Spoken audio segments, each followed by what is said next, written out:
galera, eu tô aqui para mais um vídeo. Eu falei com vocês que eu tô tentando trazer pessoas que são referências em cada um em seu esporte, nas suas vivências. E hoje eu trouxe aqui o Coxa pra gente poder conversar um pouquinho. Ele treina com a gente lá na Alcateia. E acaba que a gente não conhece todo mundo, né? A gente não conhece um pouco da vida de todo mundo. E é bom essa conversa pra gente poder se aproximar um pouquinho. Coxa, eu queria que você se apresentasse pra galera e até pra mim um pouquinho. Como que começou a sua história no Muay Thai, nas artes marciais, assim? Bom, galera, meu nome é Gustavo, meu apelido é Coxa, todo mundo me conhece por Coxa, né? Eu comecei treinando boxe com um Zanzinho ali no bairro Democrata, depois eu fui pra Academia Performance.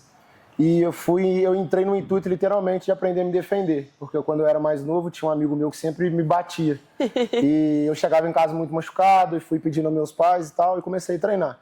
Dali em diante, eu conheci a galera que já era do Democrata, conheci o Felipe, né, que é o preto. E dali, então, eu migrei do boxe pro Muay Thai. Nisso, eu tinha meus, acho que 12 anos, mais ou menos, 11 anos de idade ali, mais ou menos. Treinei boxe durante 3 anos, e dali eu pulei pro Muay Thai. E dali então eu não parei, né? Fiquei um bom tempo, treinei com a galera que foi a nata de fora aí, Bruno, Bruce, Felipe, Fabiano, galera tudo da antiga aí. E desde então eu fui treinando, fiquei durante muito tempo ali, treinando ali com a galera. Peguei uma parte muito boa, né, da galera que é reconhecida daqui dentro de Juiz de Fora, né, por causa do meio da luta. E depois de um tempo eu entrei pro quartel e fiquei um pouco afastado, né? Fiquei mais ou menos aí 1 ano e meio a 2 anos, sem conseguir treinar por causa de horário.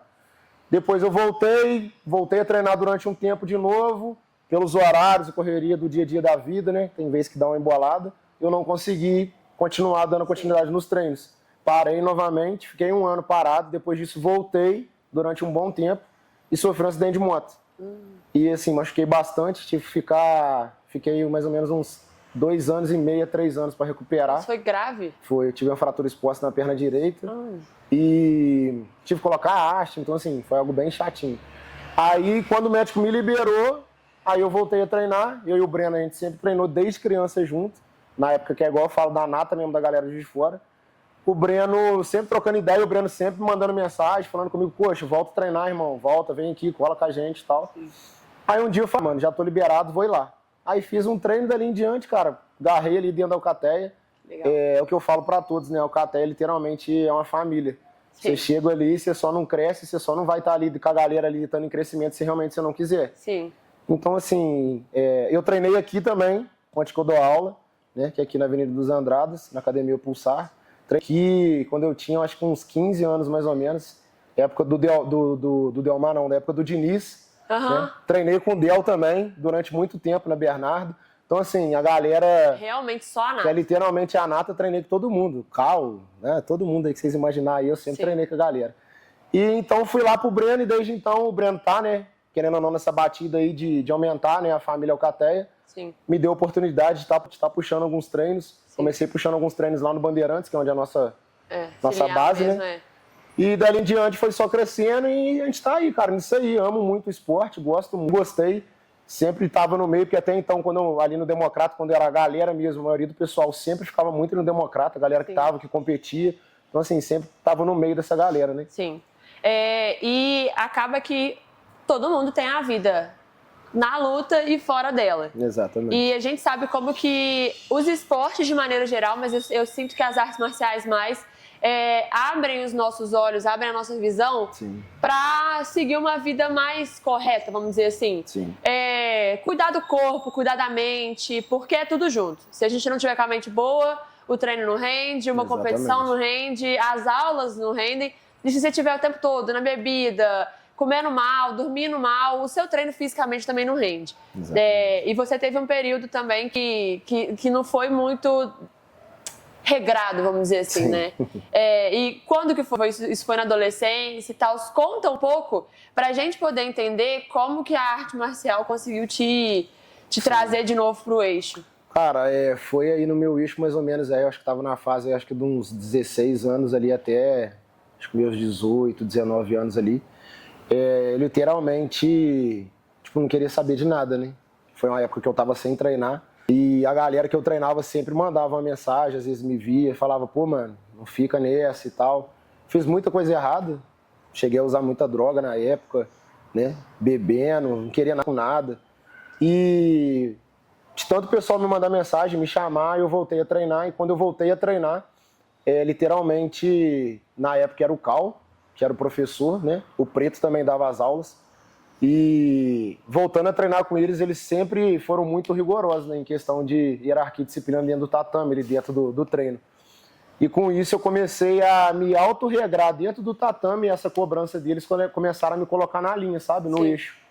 Então ali foi literalmente um tempo onde que o esporte começou a me trazer novamente para o que é certo da vida, o que é o eixo, né? Em questão também até de amizades, pessoas que não me agregavam a nada, né? Comecei a colar com pessoas, literalmente, né? Uma frase que eu costumo ouvir e eu uso ela na minha vida.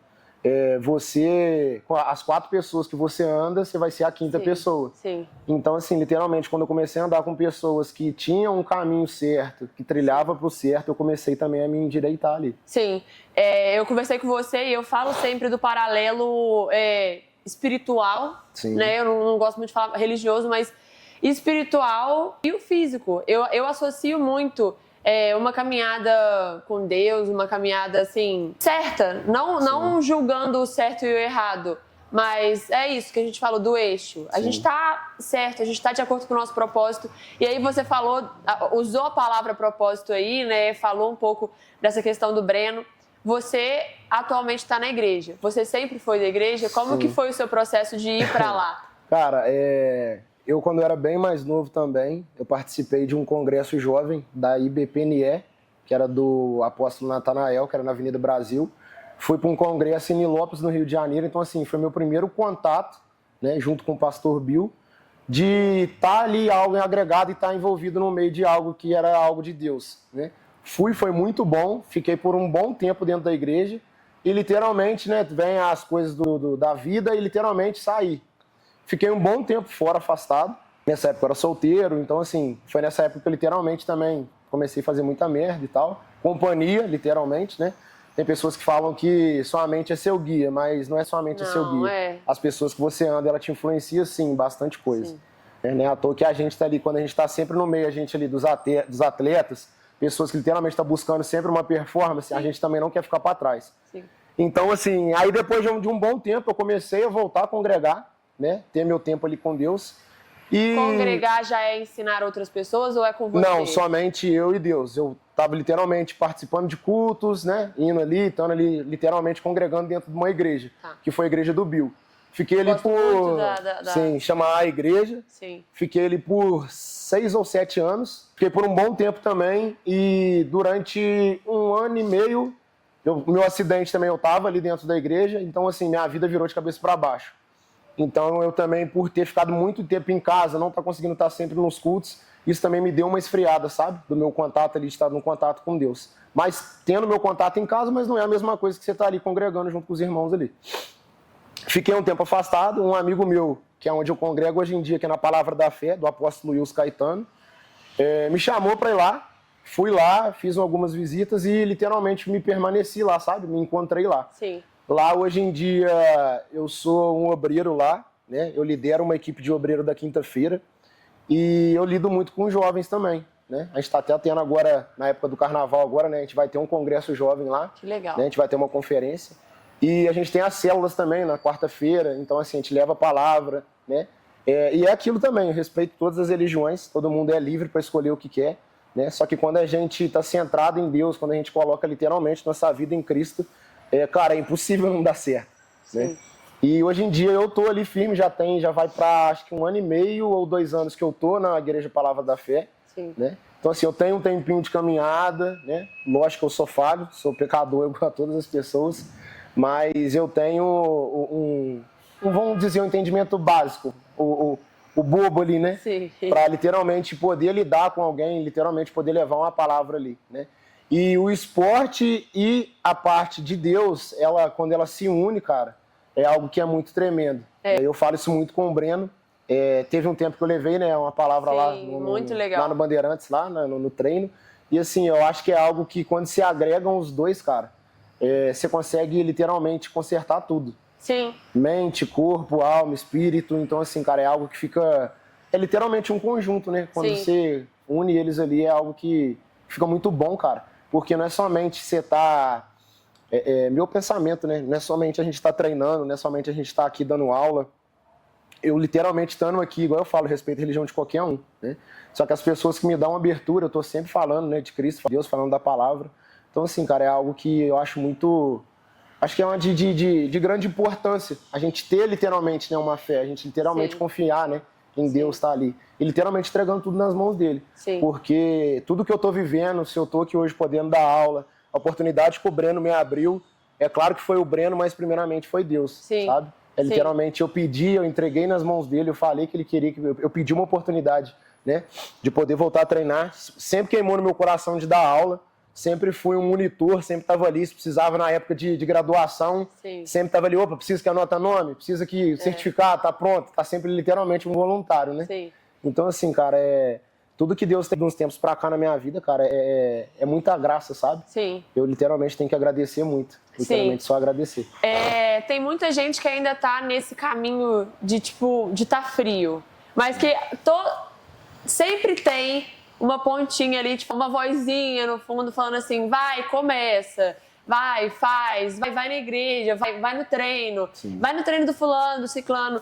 O que você falaria pra essa pessoa que tá relutando contra essa vozinha, falando, não, é coisa literalmente na minha cabeça, sabe? Cara, qual que seria o seu conselho pra, às vezes, o coxa lá de trás, que, tipo, tava no erro, sabe?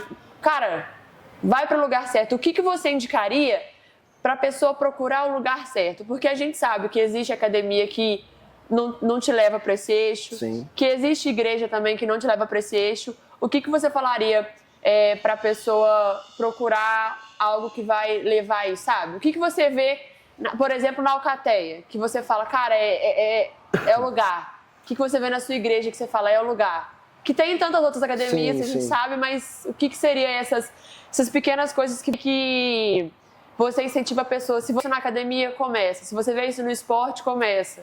Cara, é algo que eu acho primordial dentro da academia, isso, né? O Breno alinha muito isso, é o cuidado com os alunos.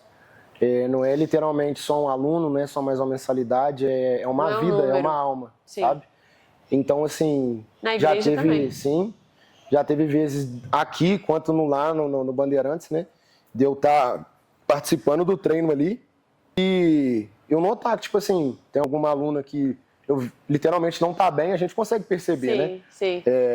Por mais que você não converse muito com a pessoa, mas você já sabe como que é a pessoa, né? Então, às vezes, a gente poder olhar e reconhecer como a pessoa tá. Isso muitas das vezes já aconteceu comigo lá também.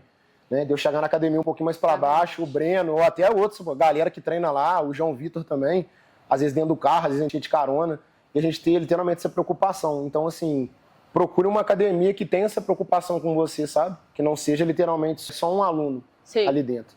E o conselho do coxa do passado, cara, se permita, cara. Se tem algo aí, algum pontinho que tá no seu coração falando, às vezes você vê uma postagem no Instagram, às vezes você vê, sei lá, você tá andando, passa na porta de uma igreja e você olha e às vezes passa na sua cabeça, pô, por que eu não venho? Pô, eu podia ter vindo. Cara, só se permita, literalmente. Não é nada com a força do seu braço, sabe? É literalmente, tudo em Cristo, né, é permissão. A partir do momento que você se permite, que você permite Deus entrar na sua vida, cara, tudo muda. Então, assim, o coxa do passado, a única escolha que eu fiz foi me permitir.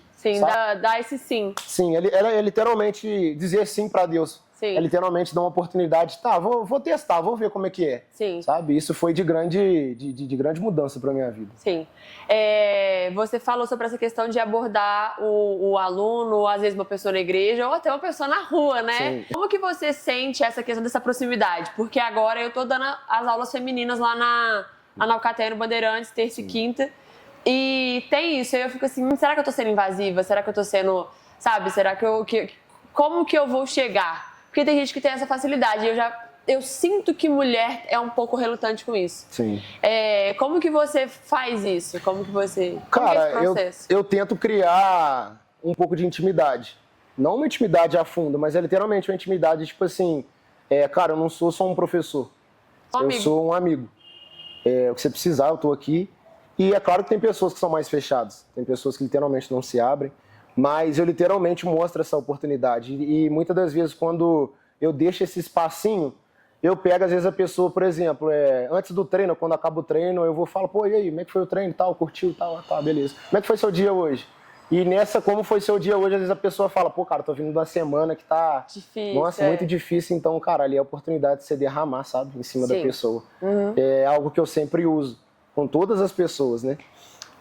Igual eu falei, tem pessoas que são relutantes, às vezes a pessoa é mais fechada, mas você sempre tá ali plantando uma sementinha. Sim. Sempre ali, todo dia, com uma hora ela vai frutificar. Eu acho que isso é muito de liderança, né?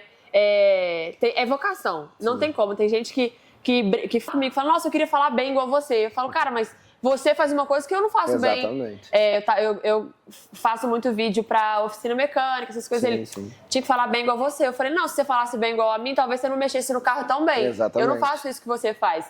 E uma coisa que você foi falando aí, eu fui vendo, eu vejo muito a liderança do Breno, eu vejo muito a liderança do Bill. Sim. Eu vejo liderança em você e isso faz diferença, igual você falou. Você sempre quis ser professor. E não ser líder porque, eu quero estar no topo e liderar as pessoas. Ser líder é ajudar, mesmo que quando você não dava aula. Sim, você já tinha essa vocação. E o que você dá de conselho, o que você daria de conselho para quem está ouvindo e que tem essa vocação? E como que ela pode ir, mais ou menos, comendo pelas beiradas? O que ela pode ir fazendo para, às vezes, achar esse espaço que você teve com o Breno, que eu tive de começar a dar uma aula, alguma coisa? Até para o pessoal da Alcateia, o Breno sempre dá muito essa liberdade de instrutor, de monitor, de professor. Sim. O que você daria de dica, às vezes, para essas pessoas que, tá no treino e quer ajudar? Cara, tá na igreja e quer ajudar, entendeu? Tipo, tá nesse ambiente. Primeira coisa é você ter humildade, você ser humilde. Porque quando você alcança um nível de liderança, né? E é claro, para você alcançar um nível de liderança, você é testado. Tem muitas pessoas que alcançam o nível de liderança e a soberba vem. E isso não pode acontecer. E os melhores líderes que eu conheço são extremamente humildes. Exatamente. Cara, então ali para o pessoal que está dentro da Alcateia, cara, você está disponível, sabe? É ser literalmente um voluntário. E a pessoa que ela já tem um chamado de líder, ou que ela quer ser líder, ela não tem que esperar outro líder mandar, sabe? Sim. Você viu que tem algo para fazer, já faça. Algo que é simples. Você chegou, você está ali no treino, às vezes o professor teve algum atraso, ou o professor está ali dentro ali ainda, deu o horário do treino. Galera, vamos lá, formação, sabe? Ninguém vai me respeitar. Às vezes não pode respeitar na primeira, na segunda, na terceira vez, mas quando você começa a fazer isso, você está se posicionando. Então as pessoas começam já a te olhar de outra forma, né? E dentro da igreja, cara, não foge muito também não. Dentro da igreja, literalmente, você ser humilde, se posicionar. E dentro da igreja você está lidando, você não está fazendo para ninguém, né? Você não está fazendo para pessoas, para pastores. Você tem que pôr na sua cabeça que está fazendo literalmente para Deus. Né? Lá na igreja a gente costuma levar isso muito, eu lido também com voluntários lá, que é o grupo, né, da galera que serve dentro da igreja. Eu falo pro pessoal, a mesma vocação que você tem que ter para estar em cima do altar pregando a palavra, você tem que ter a mesma vocação para estar limpando o banheiro, sabe? Sim. Então é literalmente isso, cara. É a humildade estar disponível, sabe? Sim. E ter uma visão de não ter que ficar esperando te pedir fazer. Sim, sabe? Sim. Igual você falou de chamar pra formação, às vezes a pessoa não vai te respeitar, mas o mestre vai falar assim, galera, ele falou, tá falado. Exatamente. Ele vai te dar ali essa liberdade. Porque ele começa a ver literalmente que a gente que tá de frente, né? A gente, quando eu falo professor, igual você tá puxando o treino lá pras meninas, vai chegar um tempo que você vai ver que tem alguém que tem uma vocação mais de líder, que se destaca. Isso é normal em qualquer lugar. E é literalmente isso. Se você vê que a pessoa tá tendo uma vocação, a pessoa fez algo e a galera não respeitou, é o que a gente leva muito dentro do tatame, hierarquia e disciplina. Sim. Cara, a partir do momento que o líder ali colocou uma pessoa no posicionamento, galera, o pessoal chamou, tal fulano chamou, a partir do momento que ele mandar formar, é pra estar na formação. Sim. Então, assim, é literalmente isso mesmo, cara. Uma coisa que o Breno elogia muito é a questão de você estudar muito sobre a cultura do Muay Thai, sobre a história do Muay Thai. E eu imagino que não foi sempre assim. Você falou que treina lá desde os 10 anos. Sim.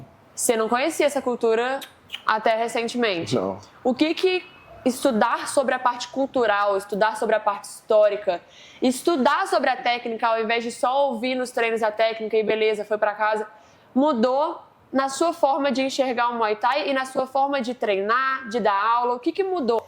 o que o estudo, o conhecimento mudou na parte física? Cara, foi até bom você falar isso, porque a gente treinou durante muito tempo o kickbox, né?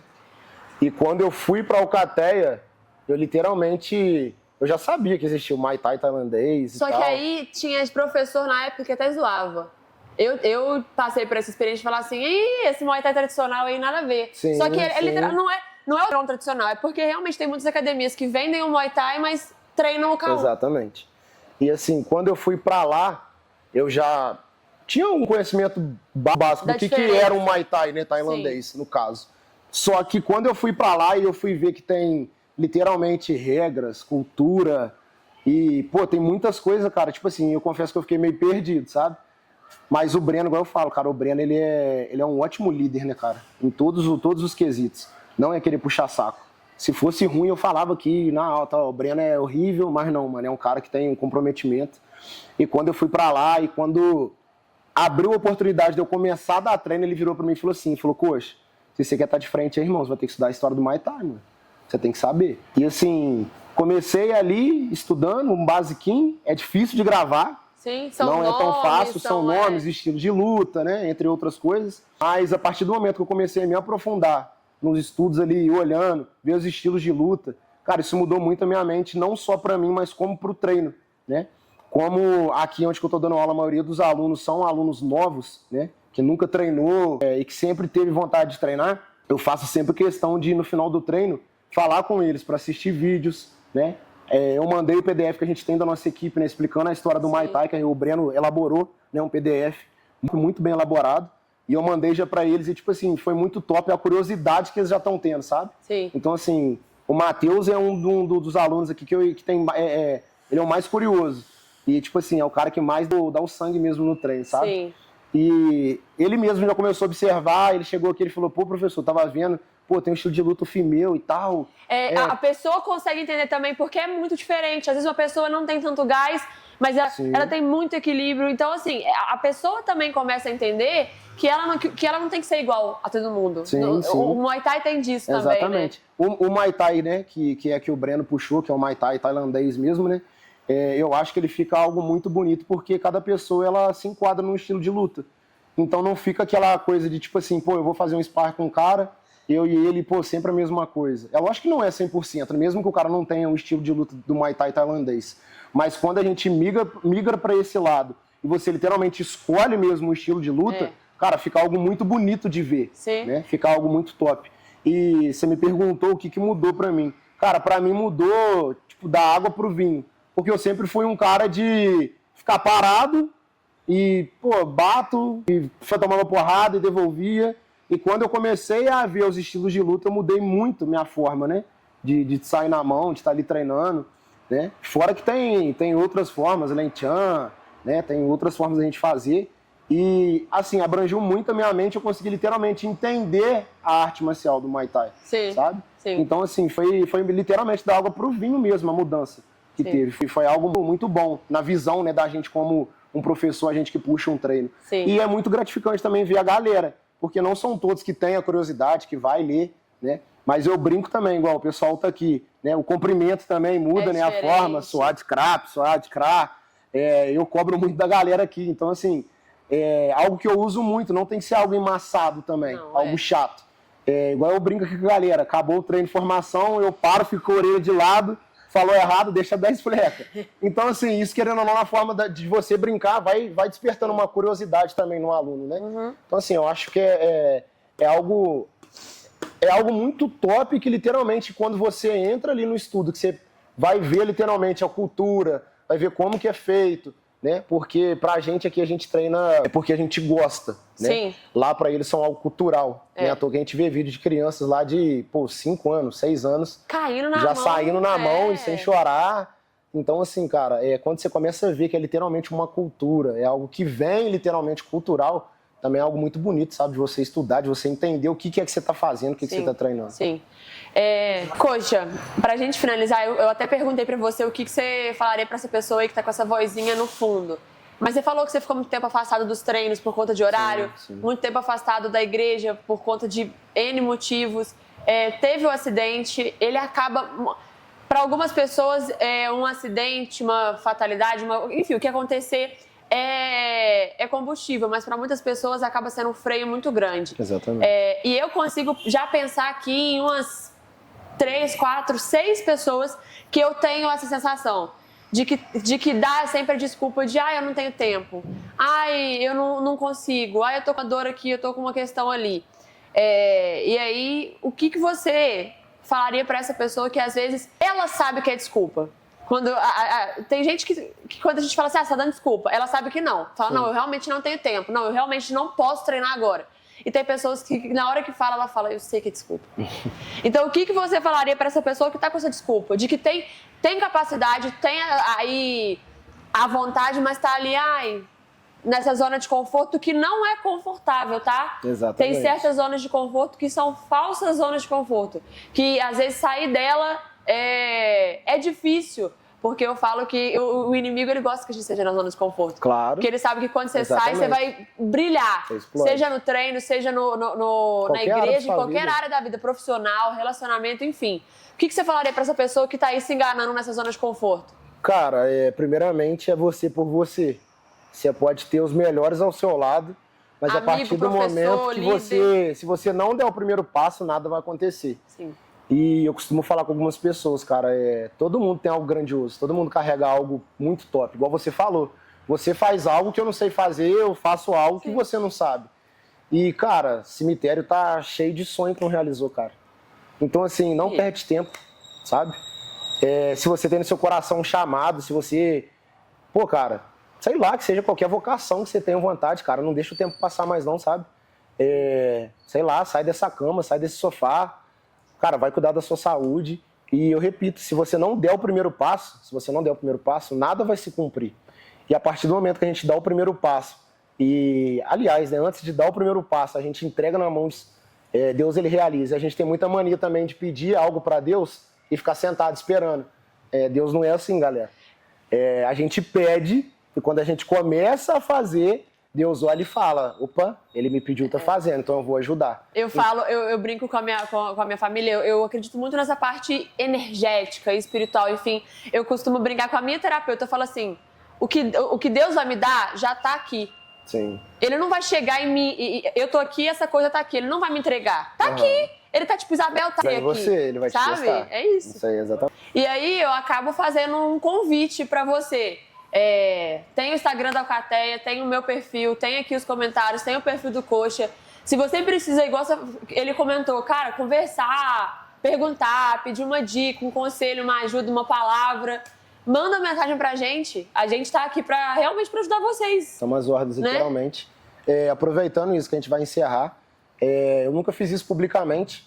Eu quero agradecer de verdade a todos os professores que eu já treinei. Se eu tô aqui hoje em dia, podendo dar aula com qualidade, com excelência, cara, é graças a vocês. Eu não vou falar nome por nome, porque são muitas pessoas, mas, pô, Delmar, Cal, Preto, Bruno, Bruce, Felipe, o Léo, que tá lá nos Estados Unidos, pô, entre outros aí, cara, Diniz, pô, todos os caras que fez parte da minha vida, cara, eu sou muito grato, porque se hoje eu consigo puxar um treino de excelência, se eu consigo ter a garra que eu tenho para querer ver as pessoas treinarem, ficar boa, né, literalmente, conseguir não só sair na mão, mas aprender a se defender, cara, foi porque um dia eu já fui um aluno, né? E eu tive professores muito bons, eu tive pessoas, líderes ali na frente que literalmente sempre me cobrou e sempre me ensinou a estar ali também na frente. Então, assim, eu quero agradecer a vocês de verdade. Muito obrigado por todo o ensinamento, por todo puxão de orelha, por toda a porrada que vocês me deram. Literalmente, gratidão por tudo que vocês já fizeram por mim aí, rapaziada. Muito obrigado. E eu tenho certeza que o Coxa, que o Gustavo que entrou no box pra não apanhar, hoje não. Não apanha, graças a Deus. Gratidão por ter aceitado gravar, dar um pouquinho dessa palavra, do seu testemunho pra gente, foi muito legal. Eu te agradeço também pela oportunidade, que você possa cada dia mais brilhar, cara, nesse trampo seu. É um trampo muito top. Que Deus te abençoe cada vez mais. Amém. E que a mulherada daí, ó, de JF região, Cola e Caísa aí, ó. Quer sair na mão, meu irmão? É só procurar a mulher aí, que a mulher é braba. Ela sai mesmo na mão, tá nem não. Obrigada. Tchau, tchau, gente.